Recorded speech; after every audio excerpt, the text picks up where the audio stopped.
So hello everyone, welcome back to my channel. So I hope आप लोगों की पढ़ाई क्लास 12th की बहुत अच्छे से हो रही होगी। So in this video I am going to tell you that how can you survive with this chemistry in class 12th, specially organic chemistry. So back to class 12th. In my pre-boards, I used to score 55 or 56 out of 70 in both pre-boards, pre-board 1 and pre-board 2. But what I realized was that I was making mistake in organic chemistry. मुझे equations learn नहीं होती थी, जो equations learn होती थी वो उनमें balancing नहीं होती थी, या मैं कुछ जो नीम रिएक्शंस है वो भूल जाती थी, किसी का किस में लिख देती थी. तो all that rest my physical and inorganic chemistry was very good. तो देखो, हमारा जो केमिस्ट्री का सिलेबस है वो 3 पार्ट्स में डिवाइडेड है: physical chemistry, organic and inorganic chemistry, जिसमें ऑर्गेनिक केमिस्ट्री मेनली हमारा हाई वेटेज का जाता है. Then come physical and then inorganic. तो देखो, फिजिकल केमिस्ट्री से स्टार्ट करते हैं. देखो, तुम्हें फिजिकल केमिस्ट्री में बस केवल फॉर्मूलाज आना चाहिए. तुम्हें फॉर्मूलाज आते हैं, तुम्हारे टिप में फॉर्मूलाज है, तुमने क्वेश्चन पढ़ा और तुमने फॉर्मूलेज लिखे, ठीक है. और उसके बाद से तुम्हें वैल्यूज़ पुट करनी है. तुम्हारे हाथ में कैलकुलेटर होगा, कैलकुलेटर में सारी वैल्यूज़ डालो, तुम्हारा आंसर तुम्हारे कैलकुलेटर में आ जाएगा और तुम आराम से कर लोगे. मतलब एक क्वेश्चन को करने में तुम्हें ज़्यादा से ज़्यादा 3 या 4 मिनट लगेंगे, वो भी ज़्यादा बोलती मैं. तो तुम्हें बस फॉर्मूलाज याद होने चाहिए. बाकी जो उसके कॉन्सेप्ट्स है और कुछ कुछ जो रीजनिंग है वो तुम्हें याद आनी चाहिए.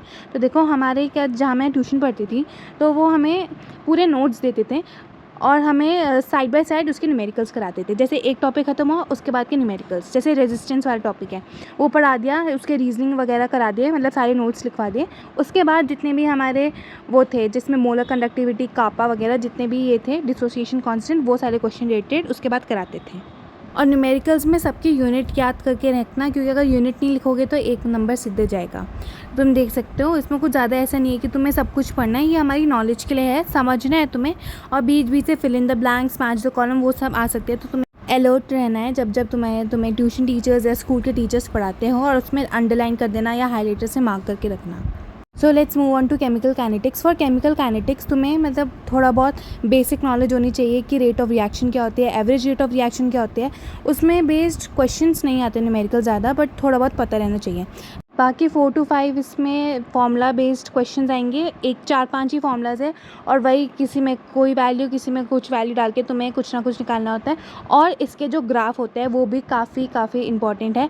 जैसे ज़ीरो रेट ऑफ रिएक्शन का ग्राफ क्या होता है और फर्स्ट ऑर्डर रिएक्शन का ग्राफ क्या होता है, और इनकी यूनिट्स बहुत इंपॉर्टेंट है. तुम्हें यूनिट्स याद रखना है. और जितने भी क्वेश्चंस है उसके बाद तुम आराम से कर लोगे. मतलब 3-4 बार तुम प्रैक्टिस करोगे तो तुम्हें ऐसा कोई क्वेश्चन नहीं होगा जो तुमसे नहीं लगेगा. तो केमिकल काइनेटिक्स भी काफ़ी इजी है. अब हम चलते हैं सॉल्यूशंस वाले चैप्टर में.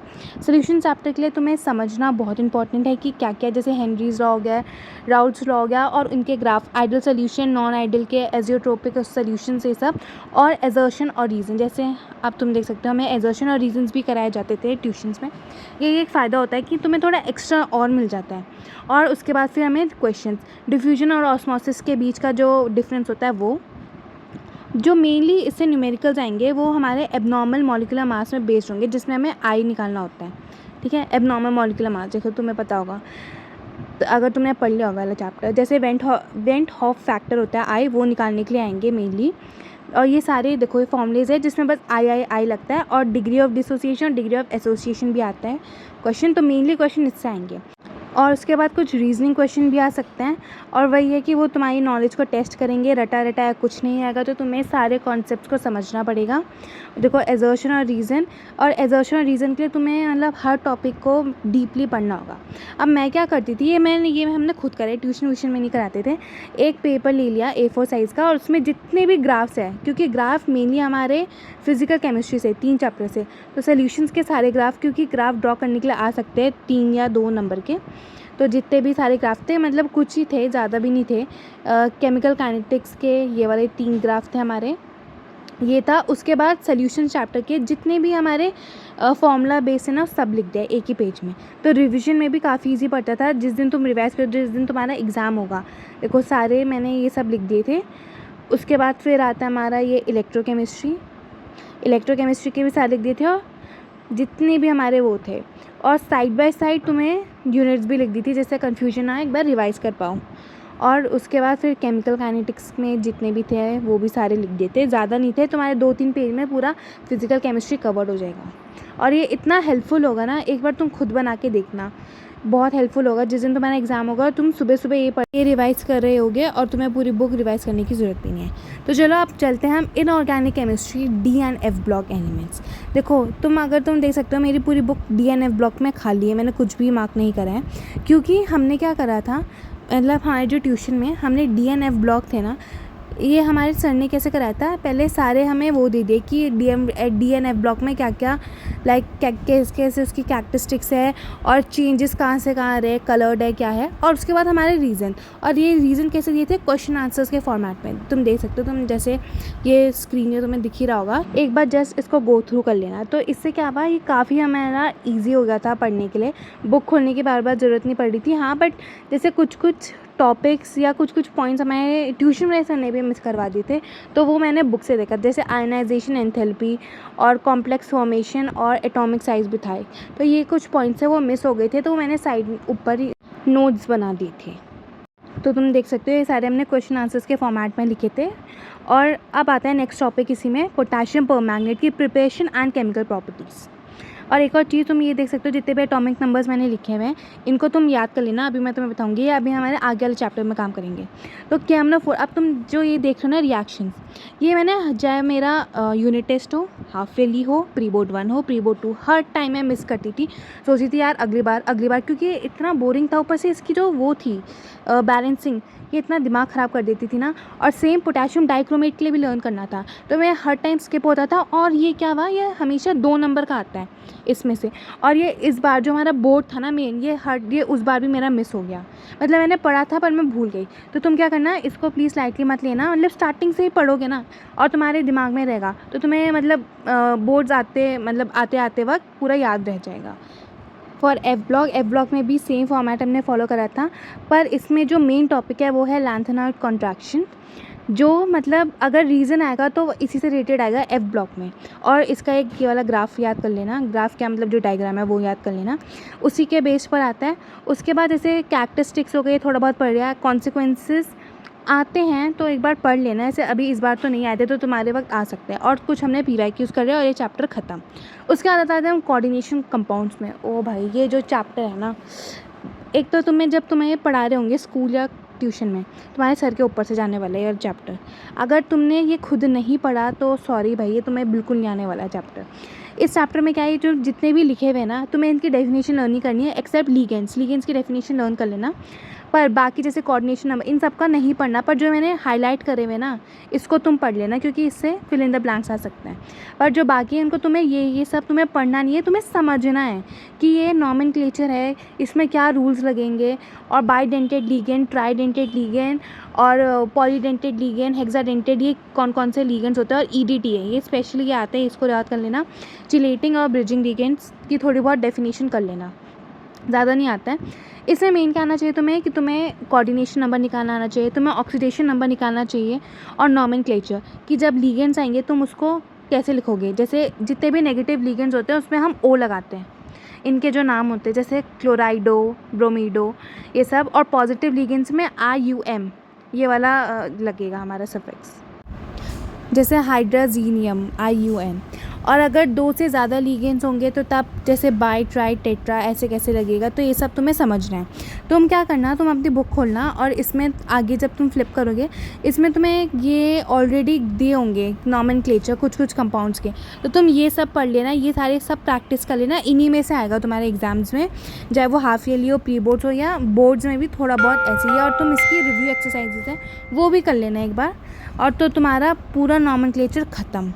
और वैसे इस बार नॉमेनक्लेचर आया था, शायद एक बार आया, 1 नंबर का आया था, नहीं तो वैसे कुछ ज़्यादा आया नहीं था इस चैप्टर से, पर हमें उम्मीद थी कि बहुत ज़्यादा आएगा, कुछ आया नहीं था इतना ख़तरनाक। और जैसे तुम देख सकते हो हमें ऐसा फॉर्मेट लिखा था, और तुम्हें इनको जैसे अगर तुम्हें कंपाउंड मिल गया तो तुम इसको कैसे लिखोगे, तुम समझ जाओगे ना, तो ऐसे ऐसे तुम्हें करना है। उसके बाद हम जाते हैं आइसोमेरिज्म में। आइसोमेरिज्म कोऑर्डिनेशन कंपाउंड में एक इंपॉर्टेंट टॉपिक है। स्ट्रक्चर आइसोमेरिज्म के अंदर कितने टाइप्स के होते हैं, जैसे आयनाइजेशन आइसोमेरिज्म, इनके बीच का जो डिफरेंस है जो मैंने लिखा है ये कर लेना। हाइड्रेट आइसोमेरिज्म, लिंकेज, कोऑर्डिनेशन और लीगेंड आइसोमेरिज्म होता है। तो ये सब तुम्हें आइडेंटिफाई करने के लिए आएगा कि एक आइसोमेरिज्म दे देंगे पेयर तुम्हें, और तुम्हें आइडेंटिफाई करना है कौन सा है। फिर स्टीरियो आइसोमेरिज्म आएंगे, और तुम्हें इसमें जैसे MA4B2 ये सारे हैं ना, तुम्हें इनकी प्रैक्टिस कर लेना, पर ये आज तक ऐसे ड्रॉ करने के लिए नहीं आए हैं। कर लेना, रिस्क नहीं लेना। अगर तुम पे टाइम नहीं है तब सोचना कि ये नहीं, मतलब अभी तुम पे बहुत टाइम है, अगर वीडियो लेट देख रहे हो तो तब। फिर उसके बाद आता है हमारा VBT। इसमें तुम्हें समझना है, और ये जो तुम ये देख रहे हो ना टेबल, इसको लर्न कर लेना कि किसमें कौन सा वो आता है हाइब्रिडाइजेशन, तो ये सब लर्न कर लेना। और ये जो ड्रॉ करने के लिए आता है पूरा ये टेबल 6 नंबर का आता है। देखो इस साल ये नहीं आया तो डेफिनेटली ये तुम्हारे वक्त आ सकता है ये ड्रॉ करने के लिए। और स्ट्रॉन्ग लीगेंड होगा तो ये अगेंस्ट हुंस रूल जाएगा, वीक होगा तो विथ जाएगा हुंस रूल के साथ, और ये सब ड्रॉ करने के लिए आएगा। और ये सारे तुम्हें पता होना चाहिए, और इसी से तुम्हारा कॉन्सेप्ट क्लियर हो जाएगा। वो जो जितना भी हमने पीछे का लिखा था ना, वो तुम्हें लर्न नहीं करना, वो तुम्हें समझना और इधर अप्लाई करना है। और 6 नंबर तुम्हें डायरेक्टली मिल जाएंगे, और 6 number is a big deal. ठीक है, उसके बाद CFT आता है, क्रिस्टल फ्री थ्योरी में समझना है तुम्हें। इसमें क्या होता है, बीच बीच में क्वेश्चन आ सकते हैं कि हाई स्पिन कौन सा है, लो स्पिन कॉम्प्लेक्स कौन सा होगा, तो ऐसे ऐसे करके आ जाएगा। तुम्हें एक बार गो थ्रू कर लेना अपने आप से, नहीं तो इस ये वाले जो नोट्स हैं इनको पॉज करके वीडियो को देख लेना। और उसके बाद फिर हमने PYQs करे थे पुराने वाले, और बस ये वाला चैप्टर भी ख़त्म। पर ये चैप्टर को तुम्हें थोड़ा टाइम लगेगा तो अच्छे से कर लेना। तो अब चलते हम ऑर्गेनिक केमिस्ट्री में, जिसमें सबसे ज़्यादा बच्चे डरते हैं। ऑर्गेनिक केमिस्ट्री का एक ही रूल है कि तुम्हें जब तक तुम खुद नहीं प्रैक्टिस करोगे, खुद इक्वेशन को नहीं समझोगे, तो सॉरी तुम्हें नहीं आने वाला है। केमिस्ट्री एक ऐसा सब्जेक्ट है, जब तक तुम खुद नहीं पढ़ोगे, और तुम जितना अच्छे से अच्छा ट्यूशन टीचर ढूंढ लो या जितने अच्छे नोट्स देख लो या वीडियो देख लो, तुम्हें नहीं समझ आने वाला अनटिल एंड अनलेस तुम खुद नहीं पढ़ोगे। तो देखो सबसे पहला चैप्टर हमारा हैलो एल्केन्स एंड हैलो एडीन्स। इसमें तुम्हें क्या करना है, जितने भी, और देखो जिसमें जितने भी नेम रिएक्शन है ना, वो आगे वाले चैप्टर्स में रिपीट होंगी, तो एक बार यहाँ पे तुम अच्छे से कर लोगे तो वही सारे आगे तुम्हारे काम आएंगे। फॉर एग्जाम्पल ये हॉफमैन वाली, अब तुम्हें दिख रही होगी इतनी बड़ी है ना, पर ये आ रही है एग्ज़ाम में, तो ये मत सोचना अरे ये रिएक्शन इतनी बड़ी है आती है, आ रही है। PYQ पुराने साल में अगर तुम देखोगे तो तुम्हें मिल जाएगी। उसके बाद आता है हमारा क्लोरोफॉर्म। इसमें जो तुम्हारी प्रिपरेशन है, ऐसा मतलब ऐसे अभी तक तो नहीं आई है कि प्रिपरेशन पूरी लिखो, पर इसमें जो केमिकल प्रॉपर्टीज़ है इसकी ये आ रही है तुम्हारी लिखने के लिए। फॉर एग्जांपल जैसे ऑक्सीडेशन में हमारी एक पॉइजनस गैस बनती है फॉस्जीन, और तुम उसको नॉन पॉइजनस कैसे बना सकते हो, तो ये सब आता है। फिर रिडक्शन, हाइड्रोलिसिस और chlorination and nitration, carbylamine reaction बहुत इंपॉर्टेंट है। और यही वाली जो रिएक्शन है सेम हमारे वो कंपाउंड्स कंटेनिंग नाइट्रोजन उसमें आता है। और केमिकल टेस्ट भी हमारा आइसोसाइनाइड का, जिसमें कॉफिन से स्मेल आती है, तुम आगे पढ़ोगे। और same dehydrogenation, acetone dimer timer reaction, जो कि बहुत इंपॉर्टेंट है और बार बार रिपीट होती है ये वाली। और सेम है आइडोफॉर्म के लिए भी तुम्हें ऐसे ही पढ़ना है, इसकी सारी preparation, chemical properties, physical properties and one distinction between iodoform and chloroform, ये भी कर लेना। एक आइडोफॉर्म टेस्ट होता है जिसमें हमें येलो PPT मिलता है आइडोफॉर्म के साथ। और सैंडमेयर रिएक्शन, गैटामैन, ये सब आगे रिपीट होगी, तो यहाँ पे तुम अगर आराम अच्छे से कर लोगे तो आगे पढ़ने की ज़रूरत नहीं होगी। तो ये सब तुम्हें पढ़ना होगा। उसके बाद जितने भी रीजनिंग वाले क्वेश्चन हैं ना, ये हमने लास्ट में करे थे। ये जो सारे रीज़न बेस्ड थे कि जैसे अगर ब्रांचिंग के साथ हमारा सरफेस एरिया छोटा होता है तो उसमें जो हमारा बॉइलिंग पॉइंट होता है वो रिड्यूस हो जाता है। सेम जैसे chloroform should be filled in dark coloured bottles, ये सारे तुम्हें मतलब जो जितने भी रीजंस हैं ये सब आने चाहिए, और ये सब पूछे भी जाते हैं, तो ये सब मैंने एक पेज में लिखे हैं। और बाकी मैं अपनी तरफ से क्या करती थी, एक पेज में क्लोरोफॉर्म और आइडोफॉर्म की प्रिपरेशन और जितनी भी इसकी केमिकल प्रॉपर्टीज़ थी वो लिख देती थी, और इसको स्टिक कर देना अपने वॉल्स में। और जब भी तुम आ रहे जा रहे होंगे इसको पढ़ते रहना, तो तुम आराम से कर लोगे। सेम जो KMnO4 और डाइक्रोमेट, पोटाशियम डाइक्रोमेट के साथ भी मैंने ये सब बनाए थे, तो इन सबको तुम स्टिक कर देना। और जब भी तुम आते जाते रहोगे अपने रूम में, इसमें एक बार नज़र मार लेना, और आराम से तुम्हें अभी 6-7 महीने तुम पे आराम से तुम्हारा ये सारी रिएक्शंस लर्न हो जाएगी। फॉर अल्कोहल्स ऑल्सो तुम्हें जैसे मोनोहाइड्रिक अल्कोहल्स, डाईहाइड्रिक, पॉलीहाइड्रिक क्या क्या होता है वो सब पता होना चाहिए। जैसे जनरल मेथड ऑफ प्रिपरेशन में मेनली तुम थोड़ा बहुत पढ़ लेना, जैसे बॉस प्रोसेस हो गया और कैसे कैसे हमारा वो अल्कोहल बन सकते हैं। ऐसे नहीं आएगा कि यार give to method of preparation of alcohols, ऐसा कुछ क्वेश्चन नहीं आते हैं। बस मेनली जैसे जो नेम रिएक्शन हो गई वो, और जो इनके अंदर जो केमिकल प्रॉपर्टीज़ होते हैं इसमें गिव रीजंस आते हैं कि ये इससे ज़्यादा एसिडिक क्यों है, या ये बॉइलिंग पॉइंट इसका ज़्यादा क्यों है, मेल्टिंग पॉइंट, ये सब आते हैं। अदरवाइज़ होने, और जो मैकेनिज़्म आएगा वो भी तुम्हें पढ़ने से, ये मैकेनिज़्म है डिहाइड्रेशन ऑफ अल्कोहल्स का। ठीक है, तो तुम इसको एक बार देख लेना। जैसे ये हो गया ना, तो इससे वैसे मैकेनिज़्म आता नहीं है, हमारे वक्त भी नहीं आया था। और जो ये कन्वर्जन्स आ गए methyl alcohol two ethyl alcohol या स्टेप अप कन्वर्जन, जैसे 1 डिग्री अल्कोहल से 2 डिग्री अल्कोहल, प्राइमरी से सेकेंडरी अल्कोहल, ये सब। और जो जैसे 1 डिग्री 2 डिग्री और 3 डिग्री के बीच में जो डिफरेंस है ना, इनके बीच का जो डिफरेंस आता है वो केमिकल टेस्ट आता है, जैसे जो जिसमें हम अनहाइड्रेट ZnCl2 यूज़ करते हैं और हाइड्रोक्लोरिक एसिड HCl। तो वो वाला ये वाला टेस्ट कर लेना। उसके बाद फिर हमारा आता है फिजिकल प्रॉपर्टी, जिसमें तुम्हारा रीज़न बेस्ड क्वेश्चंस आते हैं कि ये इससे ज़्यादा एसिडिक क्यों है, बॉइलिंग पॉइंट, ये सारे केमिकल प्रॉपर्टीज़, ये सब तुम्हें करना है। ठीक है, एक बार पढ़ लेना इनको, क्योंकि इनसे क्या आएंगे, तुम्हारे रीज़न क्वेश्चन आएंगे। और उसके बाद फिर हमारा जो एजोडाइट टेस्ट है वो भी एक बार पढ़ लेना। टेस्ट फॉर फिनॉल्स ये है, राइमर टाइमर रिएक्शन देखो फिर से रिपीट हुई है जो हमारे हैलो एल्केन्स में थी। उसके बाद ईथर आएगा, फिर फिनॉल, एनिसोल, ये सब एक बार कर लेना। ठीक है, एनिसोल में कुछ ज़्यादा है नहीं, और ये ख़त्म alcohol. So now comes the most challenging chapter, aldehydes, ketones and carboxylic acid. देखो तुम पहले ये जो मैंने ऊपर रिएक्शन लिखे है ना, जब भी तुम इसमें ऑक्सीजन ऐड करते रहोगे तो ये सब बनेगा। तो तुम एक बार ये कर लेना, सीरीज में लो। इसमें क्या करना है, जितनी भी नेम रिएक्शन है उसको तुम टिप्स में लर्न कर लेना। ठीक है, जितने भी, जैसे स्टीफेंस रिएक्शन हो गई, वुल्फ किश्नर हो गए, क्लेमेंसन रिडक्शन, सारी रिएक्शन सबको अच्छे से लर्न कर लेना। और फिर कुछ और भी इंपॉर्टेंट रिएक्शन है जो कि नेम रिएक्शंस नहीं है, जैसे हाइड्रोक्सिल ऑक्साइड के साथ रिएक्शन, हाइड्राजीन, हाइड्रोजोम, ये सारे जितने भी है, फिनाइल हाइड्रोजीन के साथ रिएक्शन, एक बार इनको सब पढ़ लेना। उसके बाद फिर बेंजल्डिहाइड, जिसमें बेंजोइन कंडेंसेशन, पर्किंस रिएक्शन आती है, और इनके बीच में जो डिफरेंस जैसे फॉर्मल्डिहाइड और एसिटल्डिहाइड, तो इनमें आप क्या क्या मेंशन करोगे, इनके जो केमिकल टेस्ट है वो मेंशन करेंगे हम। ठीक है, फिर उसके बाद आता है हमारा कार्बोक्सिलिक एसिड स्टार्ट हो जाता है। उससे पहले तुम ये देख सकते हो, ये सारी कन्वर्जन्स है एसिटल्डिहाइड टू फॉर्मल्डिहाइड। ठीक है, इनको भी प्रैक्टिस करना है तुम्हें। उसके बाद ये सब जितने भी है ना, देखो जब तुम ऑक्सीडेशन कराओगे इनका, तो ये कैसे कैसे कन्वर्ट होंगे। ठीक है, और उसके बाद जितने भी इनके प्रिपरेशन और जो केमिकल प्रॉपर्टीज़ है कि इनमें से कौन सा एसिड ज़्यादा होगा, कि जो सब्स्टिट्यूटेड वाला होगा पैरा पोजीशन या ऑर्थो या मेटा पे, तो वो तुम्हें ये सब देखना है। ये रीज़न बेस्ड आ सकता है, या मतलब जैसे वो आते हैं ना MCQs में कि ग्रेटर दैन कौन है, लेस दैन कौन है, ये सब कर लेना। फिर अगेन इनके बीच का डिस्टिंक्शन, फॉर्मिक एसिड और एसिटिक एसिड। उसके बाद स्टार्ट होती है हमारी कन्वर्शन, कि फॉर्मिक एसिड से हम एसिटिक एसिड कैसे करोगे आप। जैसे जो लिथियम एल्यूमिनियम हाइड्राइड होते हैं ना, ये हमारा क्या करता है, इक्वेशन को रिड्यूस कर देता है। फॉर एग्जांपल फॉर्मिक एसिड हमारा मिथाइल अल्कोहल में कन्वर्ट हो गया, तो और जैसे PI3 आता है, देखो जहाँ पे भी PI3 आएगा ना, हमें प्रोडक्ट हमेशा H3PO3 मिलेगा, पर जब यहाँ पे हमारा PI5 आएगा तो हमें H3PO4 और HCl मिलेगा। तो याद रखना, ये 2 प्रोडक्ट्स हमें मिलेंगे। ठीक है, और PI3 में तो मैंने बता दिया H3PO3 आएगा। उसके बाद फिर ये सब तुम्हें प्रैक्टिस करनी है। लिथियम एल्यूमिनियम हाइड्राइड के साथ कर लेना प्रैक्टिस कि ये कैसे होता है। और ये ब्राउनी है हमारा, इसको इग्नोर करना, तो मुझे काफ़ी डिस्टर्ब कर रहा था वीडियो बनाते बनाते। तो ये तुम एक बार ये सब कब आएंगे, जब तुम पूरा टॉपिक पढ़ लोगे, पूरा चैप्टर पढ़ लिया, उसके बाद जब तुम 4-5 बार प्रैक्टिस करोगे तब जाके। स्टार्टिंग में तुम्हें लगेगा यार मैं तो कुछ समझ ही नहीं आ रहा, तो सबके साथ होगा, तो टेंशन मत लेना। ठीक है, तो फिर ये सारी कन्वर्जन्स आती हैं। अब ये क्या आती है, उसके बाद कन्वर्जन्स आएगी हमारी ABCD के फॉर्मेट में, कि identify A compound, B, C, D, ये सारी कंपाउंड। तो तुमको वो कैसे करना है वो भी मैं तुम्हें बताऊंगी। देखो आगे वाले उसमें बताती हूँ।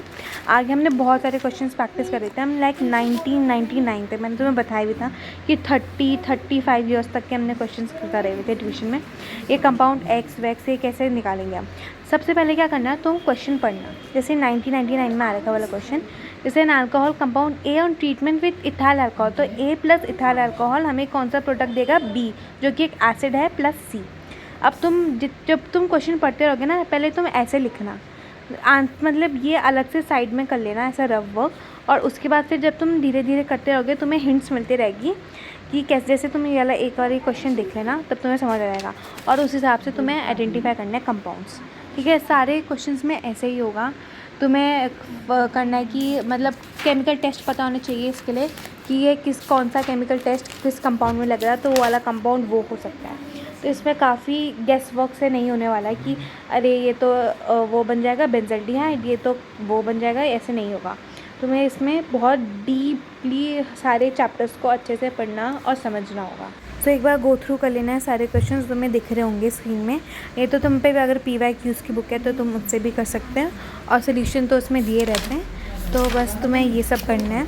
इसमें ये कब करना, जब तुम्हारा सारा सिलेबस हो जाए। मतलब देखो, अपना अक्टूबर तक पूरा सिलेबस ख़त्म कर देना। उसके बाद क्या करना है, तुम्हें अपने आप को पॉलिशिंग करने की, जहाँ जहाँ तुम्हें पता चल रहा है कि यहाँ पे मिस्टेक्स आ रही है। तो पहले सिलेबस ख़त्म करो, समझो अच्छे से, 3-4 बार पढ़ लेना सिलेबस। उसके बाद ये सब ट्राई करना क्वेश्चंस, ठीक है। ऐसे मतलब थोड़ा बहुत साइड बाय साइड करते हैं ना, पर जो मेन है वो तुम अक्टूबर के बाद करना। तो आई होप तुम्हें हिंट मिल गई होगी तुम्हें कैसे कैसे करना है। सेम नाइट्रोजन कंटेनिंग कंपाउंड्स में भी तुम्हें ये करना है। इसमें एक टेस्ट आता है हिंसबर्ग रिएजेंट का, जिसमें 1 डिग्री 2 डिग्री 3 डिग्री तुम्हें आइडेंटिफाई करना होता है, मतलब उनके बीच के जो डिफरेंस होता है वो करना है।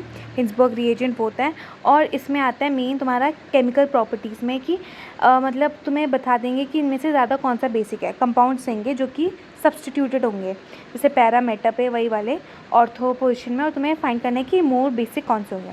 उसके बाद जो बायोमोलिक्यूल्स चैप्टर्स है, ये बहुत ही ज़्यादा इजी चैप्टर है और बहुत ज़्यादा स्कोरिंग भी है। मतलब अगर 4-5 मार्क्स का आ रहा है तो तुम ईजिली स्कोर कर सकते हो। तो पहले reducing sugar, non reducing sugar के कर लेना। उसके बाद ग्लूकोज का स्ट्रक्चर और इसके जितने भी वो अल्कोहलिक रिएक्शंस है ना, ये सारी एक बार कर लेना प्रैक्टिस। सेम फ्रक्टोज के लिए भी, अगर तुमने ग्लूकोज के लिए तो फ्रक्टोज बहुत ईजी हो जाएगा इसमें। जो और ये वाली रिएक्शन है ना, फिनाइल हाइड्रोजीन वाली, ये कर लेना। तुम्हें बड़ी लग रही होगी ना, पर ये आ रही। और रिएक्शन विथ हाइड्रोजन आयोडाइड, जो कि हमें वो मिलता है, मतलब N-हेक्सेन मिलता है PCl5 और ब्रोमीन वाटर के साथ, वो इंपॉर्टेंट। और ये सॉर्बिटॉल वाली भी सेम वे फ्रक्टोज में भी वही सारी रिएक्शंस तुम करोगे। एक बार ग्लूकोज कर दिया, बस फ्रक्टोज का थोड़ा बहुत ही ज़्यादा चेंज है, ज़्यादा वो नहीं है, ठीक है। तो ये सेम रिएक्शंस है, वैसे ही रिडक्शन ऑक्सीडेशन। और जो फिनाइल हाइड्रोजीन में जो हमारा ग्लूकोज और फ्रक्टोज का वो आता है ना प्रोडक्ट, वो सेम होता है। अब जो ये जो ओपन स्ट्रक्चर, ये साइक्लिक स्ट्रक्चर्स है ना, ये एक बार प्रैक्टिस कर लेना, पर ये आज तक नहीं आए हैं, ठीक है। तो टाइम नहीं है तो प्लीज़ उसको स्किप कर लेना। उसके बाद फिर हमारा अमीनो एसिड आता है। इसमें तुम्हारा जो ज्विटर आयन स्ट्रक्चर होता है, ये बहुत इंपॉर्टेंट होता है कि क्या होता है। आइसोइलेक्ट्रिक पॉइंट अमीनो एसिड का वो ज़्यादा इंपॉर्टेंट होता है। पेप्टाइड्स और पॉलीपेप्टाइड्स, प्रोटीन्स में फाइब्रस और ग्लोबुलर प्रोटीन के बीच का डिफरेंस देख लेना। और जितने भी वाइटामिन हैं उनके तुम्हें मतलब वो याद करना है। जैसे विटामिन ए, उसमें कौन सी डेफिशिएंसी होती है वो है। बाकी तुम्हारे शायद सिलेबस में नहीं है, एक बार चेक कर लेना, हमारे वक्त नहीं था। फिर न्यूक्लिक एसिड आता है। इसमें बेस प्लस शुगर न्यूक्लियोसाइड होता है। Base plus sugar nucleoside plus phosphate group, तो न्यूक्लियोटाइड हो जाता है। RNA और DNA के बीच के difference and then over chapter, और एक बार स्ट्रक्चर देख लेना, ठीक है। तो बहुत ईजी और तुम्हें काफ़ी मज़ा आएगा इसे, मतलब बायोमॉलिक्यूल्स पढ़ते हुए। और जितने भी बायो वाले हैं उनको तो तुम्हें पता ही होगा, मतलब उन्होंने पढ़ा ही होगा। बाकी देखो, तुम्हें ये 2 बार रिपीट हो रखे हैं PYQs। देखो 2001 और 2009 में मतलब होते हैं PYQs रिपीट, ठीक है। तो सारे PYQs भी रिपीट कर लेना है। एक बुक बाय कर सकते हो, क्योंकि हमें ट्यूशन में कराते थे तो मैंने ऐसे कोई बुक बाय नहीं करी, अदरवाइज़ आप कर सकते हो बाय, ठीक है। कन्वर्जन्स बहुत इंपॉर्टेंट है, पर ये तुम कब करोगे, जब तुम्हारा सारा सिलेबस ख़त्म हो जाएगा, अच्छे से तुम्हें पता, जैसे फॉर्मल्डिहाइड टू यूरोट्रोपाइन, ये भी इंपॉर्टेंट रिएक्शन है। ग्लूकोज टू ग्लाइकोनिक एसिड, ये सब ना। तो ऐसे एक बार में तो नहीं आने वाला, ठीक है, बार बार प्रैक्टिस करोगे तभी आएगा। तो सबसे पहले मेन तुम्हारा फोकस रखो अपना सिलेबस कंप्लीट करने में, और ऐसे नहीं भगा के, अच्छे से समझ के, और उसके बाद फिर ये सब ट्राई करना है, ठीक है। और अगर तुम्हें PDF चाहिए होगी इन सब की, तो मैं नेक्स्ट वीडियो में या इसी के डिस्क्रिप्शन में डाल दूँगी, तो मुझे एक बार कमेंट कर देना।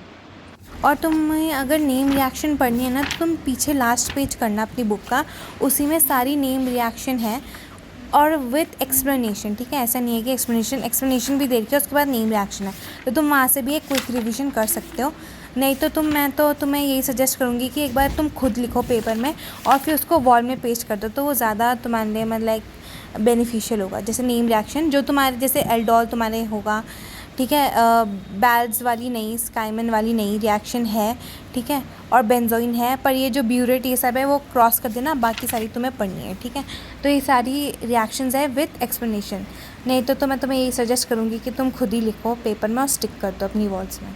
ये how I use to study was, मैंने भी एक A4 साइज़ में नेम रिएक्शन लिख ली, फिंकलस्टीन, स्वार्ट्स, हंस स्टिकर, ये सारी reaction, and then I use to stick them on walls. तो आते जाते सारी रिएक्शन रिवाइज़ होती रहती थी। और पता है, तुम जितना भी रिवाइज़, देखो जैसे अल्कोहल्स में भी सारी मैं लिखती थी, तुम जितना भी रिवाइज़ कर लो तुम हर हफ्ते भूल जाओगे, तो ये हर हफ्ते तुम्हें रिवाइज़ करनी होगी। ऐसा नहीं कि रिवाइज़ कर दिया 1 महीने बाद तुम्हें पता ही नहीं होगा कि कौन सी रिएक्शन क्या है। और एल्डिहाइड्स में सबसे ज़्यादा नेम रिएक्शन है, तो उस चैप्टर को अच्छे से करना चाहिए। मैंने बताया था जैसे यूरोट्रोपाइन और एल्डोल, ये सब अच्छे से करना। और एल्डोल, कैनिज़ारो, क्रॉस एल्डोल, इनके बीच का डिफरेंस हमें पता रहना चाहिए, ठीक है। और जो ये वाली शीट है ना, देखो ये काफ़ी हेल्पफुल शीट थी। जब मैं पढ़ रही थी ना तो मैं नोट्स बनाती रहती थी। देखो एक्वस KOH अगर हम यूज़ करते हैं तो हमारी सब्स्टिट्यूशन रिएक्शन होती है। अगर हम अल्कोहलिक KOH यूज़ करते हैं तो हमारा एलिमिनेशन रिएक्शन यूज़ होती है। देखो इसमें भी तुम्हें बहुत ज़्यादा कन्फ्यूजन होगी। देखो जो क्लोरोबेंजीन है ना, हमारा हमेशा ऑर्थो और पैरा पोजिशन में ये इसकी इलेक्ट्रोफिलिक सब्स्टिट्यूशन रिएक्शन होगी। नाइट्रोजन में भी ऑर्थो पैरा होगी, पर जो ये है ना रिंग सब्स्टिट्यूटेड रिएक्शन एल्डिहाइड में, दैट इज़ बेंजल्डिहाइड, हमेशा मेटा सब्स्टिट्यूशन रिएक्शन जाएगा। वेरएस एसिड भी मेटा सब्स्टिट्यूशन जाएगा, ठीक है। मतलब जो अल्कोहल और जितने भी बाकी हमारे सारे ऑर्थो एंड पैरा जाएंगे एक्सेप्ट बेंजल्डिहाइड एंड एसिड के। और बाकी ये तुम देख सकते हो अमीन से अल्कोहल से एल्डिहाइड कैसे कैसे जाता है जब हम ऑक्सीडेशन करते हैं। और एसिड हमेशा अल्कोहल में रिड्यूस होगा, साइनाइड। जब लिथियम एल्यूमिनियम हाइड्राइड यूज़ होता है तो अमीन। तो ये कहाँ पे हेल्प करेंगे तुम्हारा, जितनी भी जो कन्वर्जन थी ना, ये A to B से ये हो रहा है तो आइडेंटिफाई A, तो तुम इसमें आइडेंटिफाई कर सकते हो। जैसे टिनिन HCl नाइट्रो 2 अमीन या एनिलीन बनाता है। ये सारे हमारे OH को रिमूव करते, Cl डालते हैं, तो ये सारे तुम्हारे काम आएंगे। और 1 degree alcohol on oxidation aldehyde देगा, 2 degree alcohol on oxidation ketone देगा। तो ये सारे तुम्हारे हेल्प करेंगे। तो एक बार इस वाले पेज को तुम कहीं नोट डाउन कर लेना अपने कोई भी रजिस्टर में, और इसको एक बार रिवाइज़ कर लेना, ठीक है। और ये सारी इंपॉर्टेंट रिएक्शन थी, और मतलब जो एल्डोल कैनिज़ारो थी, ये मतलब किस किस में होती थी। और जैसे ये ना P2O5, अब मैंने इसमें थर्स्टी क्यों लिखा है, क्योंकि इसको क्या ये पानी निकाल देता है, वाटर H2O को रिमूव कर देता है। तो रिमूव करके बाकी जो भी हमारा कंपाउंड बचा था वो बचा था हमारा प्रोडक्ट, ठीक है। और बाकी सारे वो थे हमारे जितने भी स्पेसिमेन पेपर थे और PYQs, और ये सब हमें स्कूल में सॉल्व करने होते थे। देखो हमने सॉल्व करे हुए हैं, तो तुम लोग भी या तो बुक बाय कर लो या तो प्रिंट आउट निकाल दो, सब ऑनलाइन मिल जाता है, ठीक है। तो बस तुम्हें प्रैक्टिस करनी है और रोज़ कंसिस्टेंट रहना, specially for organic chemistry. So that's all for this video, guys. Remember, mastering organic chemistry takes time, effort and your dedication. Stay consistent, keep practicing, and you will see improvement over time. And don't give up, and definitely you'll achieve your goals. Okay, bye.